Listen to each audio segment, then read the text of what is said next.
वो महात्मा रामानंदी त्यागी महात्मा थे, तपस्वी संत थे।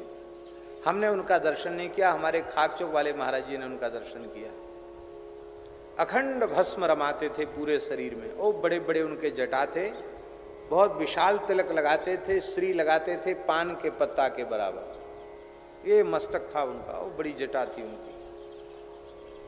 एक तुमा का कमंडल रखते, चिपिया रखते, और एक फरसा रखते थे, बढ़िया एकदम धार धरा हुआ फरसा, कंधे कमंडल हाथ में, फरसा ऐसे,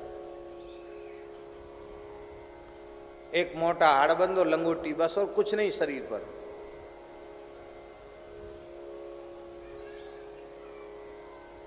और जब वो चलते तो राम राम नहीं बोलते, कृष्ण कृष्ण भी नहीं बोलते, नरसिंह नरसिंह नरसिंह नरसिंह नरसिंह नरसिंह नरसिंह नरसिंह नरसिंह नरसिंह नरसिंह नरसिंह नरसिंह।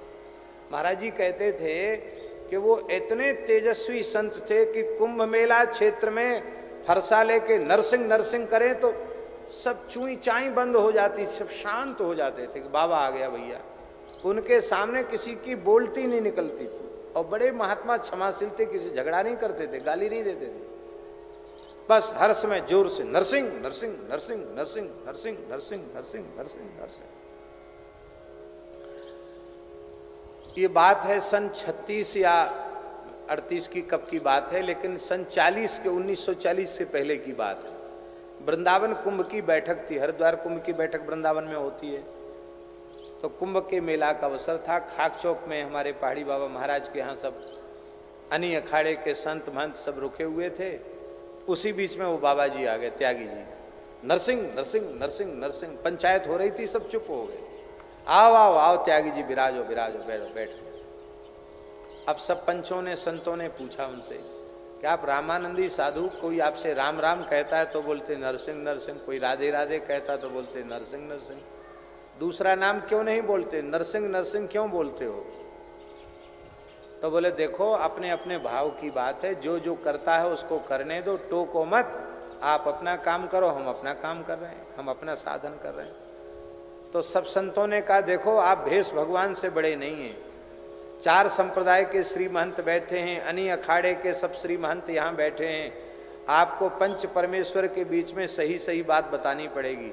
आप राम राम क्यों नहीं करते, नरसिंह नरसिंह क्यों करते हो? तो ये सुनकर वो महात्मा बड़े जोर से हंसे और अरे भाई देखो भेष भगवान से ऊपर तो हम नहीं है, बात सच्ची है, अब आप लोग पूछ रहे हो तो पंच परमेश्वर को बताना पड़ेगा। बोले अब तक ये भाव हमने छुपा के रखा, बताने पर आज बताना पड़ेगा। तो वो महात्मा क्या बोले? बोले देखो राम जी गृहस्थी और कृष्ण भगवान भी महागृहस्थी, 16,000 ब्याह किए उन्होंने, तो हम विरक्त साधु गृहस्थ का भजन क्यों करें? वो बोले हम विरक्त महात्मा बचपन से ही साधु बन गए, तो हम गृहस्थी का भजन क्यों करें?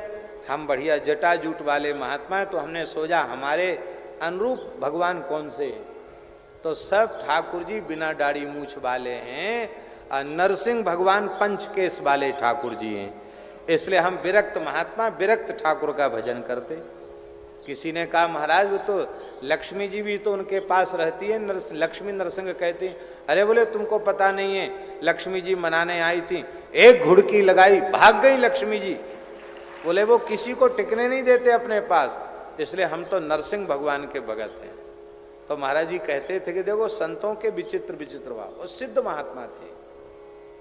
इसी राजस्थान के किसी क्षेत्र की घटना है, महाराज जी तो नाम भी बताते थे, शायद ये बीकानेर पाली इसी क्षेत्र की कहीं की घटना है।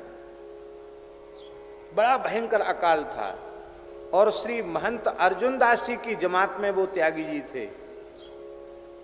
तो जमात जब गांव में पहुंची तो राजस्थान के गांव के लोगों ने कहा महाराज जमात की सेवा क्या करें, हम भूखे मर रहे हैं, पशुओं को पिलाने के लिए पानी नहीं है, आप साधु लोग जमात के लिए अन्न तो मांगते हो, अन्न चून तो मांगते हो, और आप लोग वर्षा नहीं करते हो। और किसी गांव के व्यक्ति ने कह दिया कि सब खाने वाले हैं, कोई साधु नहीं है, साधु होते तो पानी बरसा देते। यह सुन के साधु तो बेचारे मौन हो गए, पर जो फरसा वाले बाबा जी थे ना, वो उनको आवेश हो गया। ए खबरदार, भेष भगवान का है, उसकी निंदा किया तो अब ऐसा मत बोलना कि साधु खाली खाने वाले होते हैं, साधु में कोई चमत्कार नहीं। अभी पानी बरसाता हूं। और फरसा लेकर के ऐसे पैतरा भांजते हुए फरसा को घुमा करके ओ छलांग लगा के जाऊं, उधर चले जाऊं, उधर से जाऊं, उधर चले जाएं। वो जाने किस पाली की या कहाँ की घटनाएं महाराज जी बताते थे। बोले पूरा नगर के दरवाजे बंद हो गए कि बाबा जी का दिमाग गर्म हो गया, काट देगा किसी को फरसा से। फरसा लेके उछलते हुए वहां तक जाएं, फिर उछलते हुए वहां तक आवें और आकाश की ओर देखकर बड़ी जोर से गर्जना करके कहें, तू देवराज, मैं योगीराज, पानी बरसा दे, नहीं तो एक सोटा में इंद्रासन के से तुझे उठाकर नीचे गिरा दूंगा। लोगों ने कहा 100% ये पागल हो गया, इंद्र को गाली दे रहा है। पर महाराज आधा पौने घंटे में ही आकाश में पानी का कोई लक्षण नहीं था। ओ महाराज, बिजली चमकनी, बादल गरजने शुरू हुए, काली काली घटाएं घिर करके आई और इतना पानी बरसा, इतना पानी बरसा कि राजस्थान का रेतीला इलाका, लोगों के कच्चे मकान ढहने लग गए, हाहाकार मच गई, त्राहित्र। बोले बाबा बंद करो, नहीं प्रलय हो जाएगी। बोले आज के बाद किसी साधु के वेश को बदनाम मत करना।